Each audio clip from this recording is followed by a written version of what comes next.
10ನೇ ತರಗತಿ ವಿದ್ಯಾರ್ಥಿಗಳಿಗೆ ಸ್ವಾಗತ. ಈಗ ಒಂದು ಜಿಲ್ಲಾ ಮಟ್ಟದ ಪ್ರಥಮ ಭಾಷೆ ಕನ್ನಡದ ಪತ್ರಿಕೆಯನ್ನು ಅದರ ಉತ್ತರಗಳೊಂದಿಗೆ ನೋಡೋಣ. ಇದು ನಿಮಗೆ ಪರೀಕ್ಷೆಯಲ್ಲಿ ತುಂಬ ಅನುಕೂಲ ಆಗ್ತದೆ.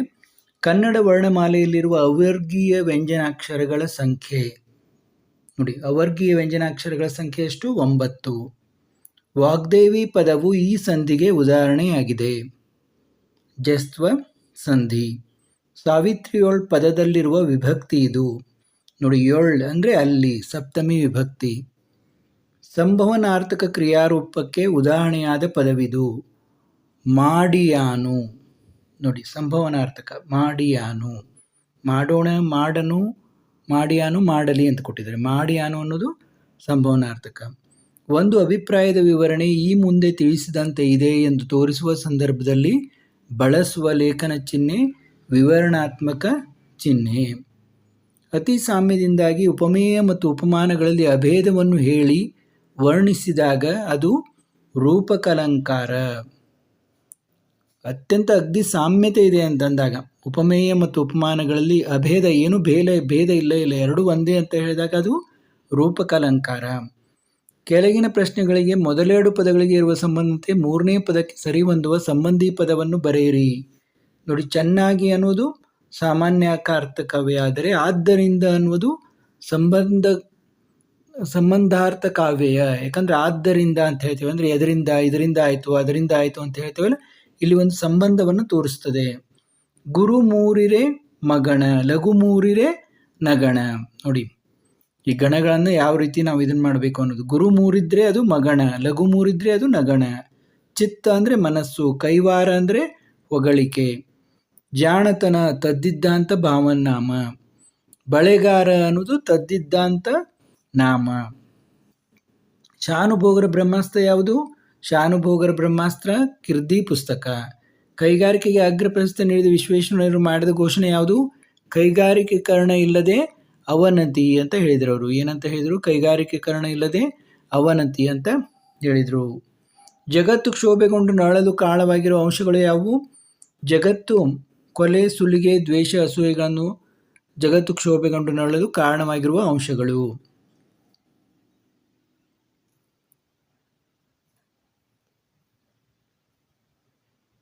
ಗಡಿ ಪ್ರದೇಶಗಳಲ್ಲಿ ಬ್ಲಾಕ್ಔಟ್ ನಿಯಮವನ್ನು ಏಕೆ ಪಾಲಿಸಲಾಗುತ್ತದೆ? ವಿಮಾನ ದಾಳಿಯಿಂದ ರಕ್ಷಿಸಿಕೊಳ್ಳಲು. ಹಕ್ಕಿ ಯಾರನ್ನು ಹರಿಸಿದೆ? ಹೊಸಗಾಲದ ಹಸು ಮಕ್ಕಳನ್ನು ಹರಿಸಿದೆ. ಕುಮಾರವ್ಯಾಸನ ಆರಾಧ್ಯ ದೈವ ಯಾವುದು? ಗದುಗಿನ ವೀರನಾರಾಯಣ. ಭಗತ್ ಸಿಂಗನ ಘೋಷಣೆ ಯಾವುದು? ಇನ್ಕ್ವಿಲಾಬ್ ಜಿಂದಾಬಾದ್. ಅಶೋಕ್ ಪೈ ಹೇಳಿದ ಸಂಶೋಧನಾ ಸತ್ಯವೇನು ನೋಡಿ. ಯಾವ ಜೀವಿಯು ತನ್ನಷ್ಟಕ್ಕೆ ತಾನಿಲ್ಲ. ಯಾವುದೇ ಒಂದು ಜೀವಿಗೆ ಆಗುವ ದುಃಖ ದುಮ್ಮಾನ ಪರಿಸರದಲ್ಲಿ ಉಸಿರಾಡುತ್ತಾ ಇರುವ ಎಲ್ಲ ಜೀವಿಗಳಲ್ಲೂ ಕಂಪನ ಉಂಟು ಮಾಡುತ್ತಿರುತ್ತದೆ. ಈ ಅನುಕಂಪನ ಇಡೀ ಜೀವಸಂಕುಲವನ್ನೇ ಒಂದು ಎಂದು ಹೇಳುತ್ತದೆ. ಮಹಿಳೆಯ ಅರ್ಥನಾದ ಕೇಳಿ ರಾಯಲ್ನ ಮನದಲ್ಲಿ ಮೂಡಿದ ಪ್ರಶ್ನೆಗಳಾವು? ಮಹಿಳೆಯ ಅರ್ಥನಾದ ಕೇಳಿ ರಾಯಲ್ನ ಮನದಲ್ಲಿ ಈ ಮಹಿಳೆ ಯಾವ ರೀತಿಯ ಅಪಾಯದಲ್ಲಿ ಸಿಲುಕಿದ್ದಾಳೆ, ಆ ಮನೆಯೊಳಗೆ ಏನು ಸಂಭವಿಸುತ್ತಿದೆ, ತಾನೀಗ ಆ ಮನೆಯ ಕದವನ್ನು ತಟ್ಟಿದರೆ ಪರಿಣಾಮ ಏನಾಗಬಹುದು, ಆ ಮನೆಯೊಳಗೆ ಯಾವ ರೀತಿಯ ಕ್ರೌರ್ಯ ನಡೆಯುತ್ತದೆ ಎನ್ನುವ ಪ್ರಶ್ನೆಗಳು ಮೂಡಿದವು. ಸೂರ್ಯಮಿತ್ರನು ಮಾವನೆಂದು ತಿಳಿದಾಗ ವಾಯುಭೂತಿ ಪ್ರತಿಕ್ರಿಯೆ ಇತ್ತು. ವಾಯುಭೂತಿ ಸೂರ್ಯಮಿತ್ರ ತಮಗೆ ಮಾಡುವುದಲ್ಲ, ಅಪಕಾರ ಎಂದೇ ಭಾವಿಸಿದನು. ನಮ್ಮ ಮಾವು ಅನ್ನಿಸಿಕೊಳ್ಳುವವನು ನಾವು ಭಿಕ್ಷೆ ಬೇಡಿ ತಂದ ಅನ್ನದ ಜೊತೆಗೆ ಹಿಟ್ಟನ್ನಾಗಲಿ ಒಂದು ದಿನವಾದರೂ ಇಷ್ಟು ಎಣ್ಣೆಯನ್ನಾಗಲಿ ಉಪ್ಪನ್ನಾಗಲಿ ಹಾಕಿಸಲೂ ಇಲ್ಲ. ಕೆರೆಗೆ ಹೋಗಿ ಮೀಯುತ್ತಿದ್ದರೂ ತಲೆಗೆ ಹಚ್ಚಿಕೊಳ್ಳಲು ಎಣ್ಣೆಯನ್ನು ಎರೆಯಿಸಲಿಲ್ಲ. ತಾನಾದರೂ ಅನೇಕ ನೆಂಟರಿಷ್ಟರೊಂದಿಗೆ ಆಳುಗಳೊಂದಿಗೆ ದಿವ್ಯಾಹಾರವನ್ನು ಪ್ರತಿದಿನ ಉಣ್ಣುತ್ತಿದ್ದನು. ಹೋಗಲಿ, ಹಬ್ಬದ ದಿನಗಳಲ್ಲಾದರೂ ಇವರಿಗೆ ಊಟ ಹಾಕಿ ಎಂದು ಹೇಳಲಿಲ್ಲ. ಪಂಚಮಹಾಪಾತಕ 7 ವರ್ಷಗಳ ಕಾಲ ಹಗೆಗಳಂತೆ ದಂಡಿಸಿದನಲ್ಲ ಅಂತ ಕೋಪ ಮಾಡಿಕೊಂಡನು. ಅಗ್ನಿಭೂತಿ ವಾಯುಭೂತಿಯರಿಗೆ ತಾವು ಓದಬೇಕೆಂದು ಆಸೆ ಹುಟ್ಟಲು ಕಾರಣವೇನು? ತಂದೆ ಸೋಮಶರ್ಮನ ಮರಣದ ನಂತರ ಅತಿಬಲನು ಇವರನ್ನು ಕರೆಸಿ, ನೀವು ಏನೇನು ಕಲಿತಿದ್ದೀರಿ ಎಂದು ಕೇಳಲು ಅವರು ತಲೆ ತಗ್ಗಿಸಿ ಮಾತಿಲ್ಲದೆ ಕಣ್ಣೀರು ಸುರಿಸುತ್ತಾ ಕಾಲಿನಿಂದ ನೆಲೆ ಕೆರೆಯುತ್ತಾ ನಿಂತರು. ಆಗ ಸಭೆಯಲ್ಲಿದ್ದವರು, ಇವರು ಮೂರ್ಖರಾಗಿದ್ದಾರೆ, ಇವರು ಯಾವ ವಿದ್ಯೆಯನ್ನು ಅರಿಯರು, ಸಪ್ತವ್ಯಸನಗಳಿಗೆ ಬಲಿಯಾದವರು ಎಂದು ಅವರ ಅರಸನಿಗೆ ಹೇಳಿದರು. ಅರಸನಾದರೂ ಅವರನ್ನು ಅಲ್ಲಿಂದ ಓಡಿಸಿ ಅವರಿಗೆ ವಂಶದಿಂದ ಬಂದಿದ್ದ ಮಂತ್ರಿ ಪದವಿಯನ್ನು, ಸಂಪತ್ತು, ವೈಭವಗಳನ್ನು ಕಿತ್ತುಕೊಂಡನು.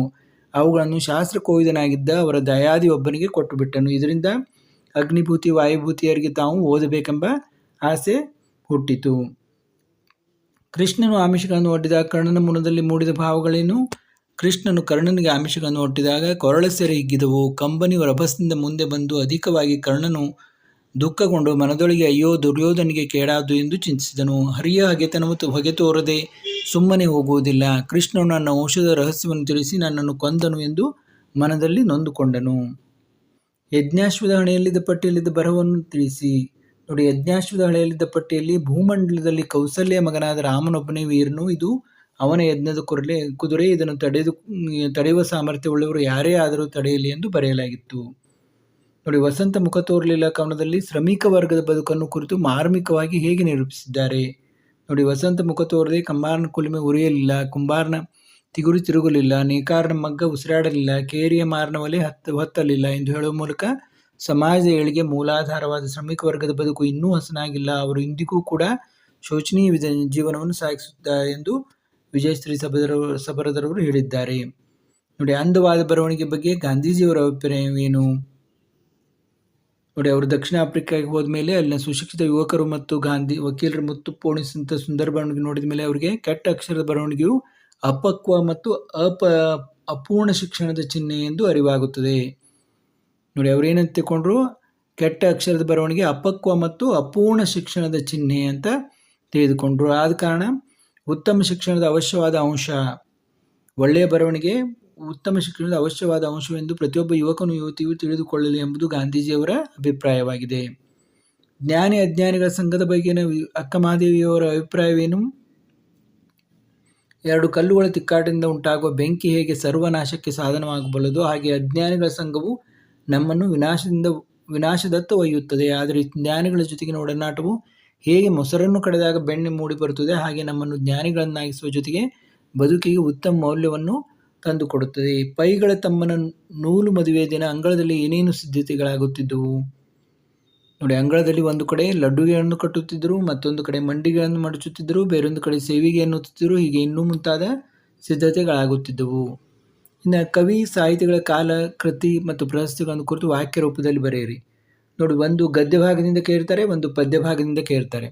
ಇಲ್ಲಿ ವಿಕ್ರು ಗೋಕಾಕ್ ಮತ್ತು ಲಕ್ಷ್ಮೀಶ್ ಅವ್ರದ್ದು ಕೇಳಿದ್ದಾರೆ. ಇಲ್ಲಿ ನೀವು ನೋಡ್ಬೋದು ವಿಕ್ರು ಗೋಕಾಕ್ ಅವ್ರದ್ದು ಅವರ ಕಾಲ ಹೇಳ್ಬೇಕು ನೀವು. 1909 ಹಾವೇರಿ ಜಿಲ್ಲೆ ಸವಣೂರಿನಲ್ಲಿ ಜನಿಸಿದರು. ಮತ್ತು ಕೃತಿಗಳ ಬಗ್ಗೆ ಹೇಳಬೇಕು ನೀವು. ಸಮುದ್ರದಾಚೆಯಿಂದ ಸಮುದ್ರ ಗೀತೆಗಳು, ಪಯಣ, ಉಗಮ, ಇಜ್ಜೋಡು, ಸಮರಸ್ವೇ ಜೀವನ, ಭಾರತ ಸಿಂಧು ರಶ್ಮಿ ಇವನ್ನೆಲ್ಲ ಬರೆದಿದ್ದಾರೆ. ಇವರಿಗೆ ಪ್ರಶಸ್ತಿ ಯಾವ್ಯಾವ ದೊರಕಿದ್ದಾವೆ? ಕೇಂದ್ರ ಸಾಹಿತ್ಯ ಅಕಾಡೆಮಿ ಪ್ರಶಸ್ತಿ, ಗೌರವ ಡಾಕ್ಟರೇಟ್ ಮತ್ತು ಸಮಗ್ರ ಸಾಹಿತ್ಯಕ್ಕಾಗಿ ಜ್ಞಾನಪೀಠ ಪ್ರಶಸ್ತಿ ಕೂಡ ದೊರೆತಿದೆ. ಭಾರತ ಸರ್ಕಾರದ ಪದ್ಮಶ್ರೀ ಪುರಸ್ಕಾರ ಕೂಡ ಅವರಿಗೆ ದೊರೆತಿದೆ. ಇನ್ನು ಲಕ್ಷ್ಮೀಶ ನೋಡಿ, 1550, ಚಿಕ್ಕಮಗಳೂರು ಜಿಲ್ಲೆ ಕಡೂರು ತಾಲೂಕಿನ ದೇವನೂರು. ಈತನಿಗೆ ಲಕ್ಷ್ಮೀರಮಣ, ಲಕ್ಷ್ಮೀಪತಿ ಎಂಬ ಹೆಸರುಗಳು ಇವೆ. ಜೈಮಿನಿ ಭಾರತ ಪ್ರಸಿದ್ಧ ಕಾವ್ಯದ ಕರ್ತೃ. ಲಕ್ಷ್ಮೀಶ ಕವಿಗೆ ಉಪಮಾಲೋಲ, ಕರ್ನಾಟಕ ವಿಚೂತನ ಚೈತ್ರ ಎಂಬ ಬಿರುದುಗಳಿವೆ. ಇನ್ನು ಕೆಳಗಿನ ಪದ್ಯಭಾಗಕ್ಕೆ ಪ್ರಸ್ತಾರ ಹಾಕಿ ಗಣ ವಿಭಾಗಿಸಿ ಛಂದಸ್ಸಿನ ಹೆಸರನ್ನ ಬರೆಯಿರಿ.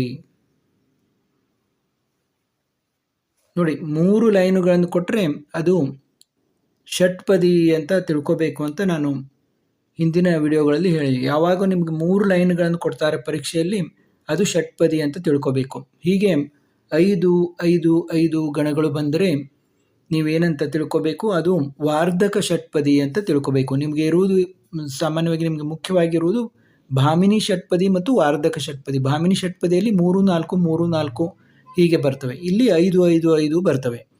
ಆದ ಕಾರಣ ಈ ರೀತಿ ಬಂದರೆ ಇದು ವಾರ್ಧಕ ಷಟ್ಪದಿ ಅಂತ ನೀವು ಸುಲಭವಾಗಿ ತಿಳ್ಕೊಬೋದು. ಮತ್ತು ಇದು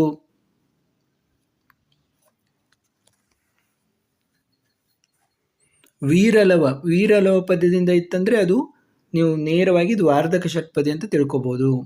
ಕೆಳಗಿನ ವಾಕ್ಯದಲ್ಲಿರುವ ಅಲಂಕಾರವನ್ನು ಹೆಸರಿಸಿ ಲಕ್ಷಣ ಬರೆದು ಸಮನ್ವಯಗೊಳಿಸಿ. ನೋಡಿ, ಮಾತು ಬಲ್ಲವನಿಗೆ ಜಗಳವಿಲ್ಲ, ಊಟ ಬಲ್ಲವನಿಗೆ ರೋಗವಿಲ್ಲ. ಇದು ಒಂದು ಬಿಂಬ ಪ್ರತಿಬಿಂಬದಂತೆ ಭಾವದಂತೆ ಕಾಣುತ್ತದೆ ನಮಗೆ. ಮಾತು ಬಲ್ಲವನಿಗೆ ಜಗಳವಿಲ್ಲ, ಊಟ ಬಲ್ಲವನಿಗೆ ರೋಗ. ಇದು ದೃಷ್ಟಾಂತ ಅಲಂಕಾರ. ನೋಡಿ, ಅಲಂಕಾರಗಳ ಬಗ್ಗೆಯೂ ಕೂಡ ಒಂದು ವಿಡಿಯೋ ಮಾಡಿದ್ದೀನಿ, ತುಂಬ ಉಪಯುಕ್ತವಾದ ವಿಡಿಯೋ. ಅದನ್ನು ಕೂಡ ನೀವು ನಮ್ಮ ಎಜು ಆಲ್ರೌಂಡರ್ ಚಾನಲ್ನಲ್ಲಿ ನೋಡಬಹುದು. ಕೆಳಗಿನ ಗಾದೆಗಳಲ್ಲಿ ಯಾವುದಾದ್ರೂ ಒಂದನ್ನು ಗಾದೆಯ ಮಹತ್ವದೊಂದಿಗೆ ವಿಸ್ತರಿಸಿ ಬರೆಯಿರಿ. ನೋಡಿ, ಮಿಂಚು ಹೋದ ಕಾಲಕ್ಕೆ ಚಿಂತಿಸಿ ಫಲವಿಲ್ಲ ಅಥವಾ ಉಪ್ಪಿಗಿಂತ ರುಚಿ ಇಲ್ಲ. ನೋಡಿ, ಎಲ್ಲ ಗಾದೆಗಳಿಗೂ ಒಂದೇ ಒಂದು ಟಿಪ್ಪಣಿ ಬರ್ತದೆ. ಗಾದೆ ಆಕಾರದಲ್ಲಿ ವಾಮನಾದರೂ ಅರ್ಥ ವಿಸ್ತಾರದಲ್ಲಿ ತ್ರಿವಿಕ್ರಮ ಇರುತ್ತದೆ. ಗಾದೆಗಳು ಮಾತಿಗೆ ಶಬ್ದ ಸೌಂದರ್ಯವನ್ನು, ಅರ್ಥ ಸೌಂದರ್ಯವನ್ನು ನೋಡುತ್ತವೆ. ಗಾದೆಗಳು ವೇದಕ್ಕೆ ಸಮ ಎಂದು ವೇದಗೂ ಸುಳ್ಳಾದರೂ ಗಾದೆ ಸುಳ್ಳಾಗುವುದಿಲ್ಲ. ಈ ಏನು ಇದು ಇರ್ತದಲ್ಲ, ಇದನ್ನು ಟಿಪ್ಪಣಿಯನ್ನು ಯಾವುದೇ ಗಾದೆ ಆದರೂ ಇದನ್ನು ಬರಿಬೇಕು. ಆಮೇಲೆ ಟಿಪ್ಪಣಿಯನ್ನು ಗಾದೆಯ ಅರ್ಥ ಮತ್ತು ಮಹತ್ವವನ್ನು ಎಲ್ಲದಕ್ಕೂ ಬರಿಬೇಕು. ಆಮೇಲೆ ಆಯಾ ಗಾದೆಗೆ ಸಂಬಂಧಿಸಿದಂತೆ ವಿವರಣೆಯನ್ನು ಬರೀಬೇಕು. ಇಲ್ಲಿ ನೀವು ನೋಡ್ತಾ ಹೋಗ್ಬೋದು. ಓದ್ತಾ ಹೋದರೆ ವಿಡಿಯೋ ತುಂಬ ದೊಡ್ಡದಾಗೋದ್ರಿಂದ ನೋಡ್ತಾ ಹೋಗ್ಬೋದು. ಇಲ್ಲಿ ಮಿಂಚು ಹೋದ ಕಾರ್ಯಕ್ಕೆ ಚಿಂತಿಸಿ ಫಲವಿಲ್ಲ, ಅದರ ಬಗ್ಗೆ ಬರೆದಿದ್ದಾರೆ. ಉಪ್ಪಿಗಿಂತ ರುಚಿ ಇಲ್ಲ, ತಾಯಿಗಿಂತ ಬಂಧುವಿಲ್ಲ, ಅದರ ಬಗ್ಗೆ ಬರೆದಿದ್ದಾರೆ. ಮುಂದಿನ ನೋಡಿ, ಕೆಳಗಿನ ವಾಕ್ಯ ಅಥವಾ ಹೇಳಿಕೆಗಳಿಗೆ ಸಂದರ್ಭ ಹಾಗೂ ಸ್ವಾರಸ್ಯಗಳನ್ನು ಬರೆಯಿರಿ. ತಕ್ಕುದೇ ಬೆರೆಸಲಿಕೆ ಗರತಮುಂ ತೈಲಮುಂ. ಇದು ಈ ವಾಕ್ಯವನ್ನು ಎಂ ಮರಿಯಪ್ಪ ಭಟ್ರು ರಚಿಸಿರುವಂಥ ಕನ್ನಡ ಸಂಸ್ಕೃತಿ ಪ್ರಬಂಧ ಸಂಕಲನದಿಂದ ನಮ್ಮ ಭಾಷೆ ಎಂಬ ಗದ್ಯದಿಂದ ಆರಿಸಲಾಗಿದೆ. ಆಯ್ಕೆ ಬರೆಯಿರಿ, ಸಂದರ್ಭ ಬರೆಯಿರಿ, ಈ ರೀತಿ ಸ್ವಾರಸ್ಯವನ್ನು ಬರೆಯಿರಿ. ಹುಲಿ ಈಗ ಅಷ್ಟು ಹಸಿದಿರಬೇಕು. ನೋಡಿ, ಇದು ವ್ಯಾಘ್ರಗೀತೆ ಪಾಠದಿಂದ. ಆಯ್ಕೆ, ಸಂದರ್ಭ, ಸ್ವಾರಸ್ಯ ಬರೆಯಿರಿ. ಶಿಕ್ಷಣವೇ ಎಲ್ಲ ಸಮಸ್ಯೆಗಳಿಗೂ ಪರಮೋಚ್ಚ ಪರಿಹಾರ. ನೋಡಿ, ಭಾಗ್ಯಶಿಲ್ಪಿಗಳು ಪಾಠದಿಂದ. ತಿಂಗಳಿನೂರಿನ ನೀರನ್ನು ಹೀರಿ. ನೋಡಿ, ಹಕ್ಕಿ ಹಾರುತ್ತಿದೆ ನೋಡಿದರ ಪದ್ಯದಿಂದ. ಹಸುರು ಹಸುರಿಳೆಯುಸಿರು, ಹಸುರು ಪದ್ಯದಿಂದ. ವಸಂತವಾಗುತ್ತ ಮುಟ್ಟೋಣ, ಸಂಕಲ್ಪ ಗೀತೆ. ಇನ್ನು ಕೆಳಗಿನ ಪದ್ಯ ಭಾಗವನ್ನು ಪೂರ್ಣಗೊಳಿಸಿ ಬರೆಯಿರಿ. ನೋಡಿ, ಈ ರೀತಿ ನಿಮಗೆ ಕಂಠಪಾಠದ ಪದ್ಯಗಳು ಯಾವುವು ಅಂತ ಕೂಡ ಒಂದು ವಿಡಿಯೋ ಮಾಡಿದ್ದೀನಿ, ಅದನ್ನು ಕೂಡ ನೀವು ನೋಡಬಹುದು. ಕೆಳಗಿನ ಪದ್ಯ ಭಾಗವನ್ನು ಓದಿ ಅರ್ಥ ಮಾಡಿಕೊಂಡು ಅಡಕವಾಗಿರುವ ಮೌಲ್ಯವನ್ನು ಆಧರಿಸಿ ಸಾರಾಂಶ ಬರೆಯಿರಿ.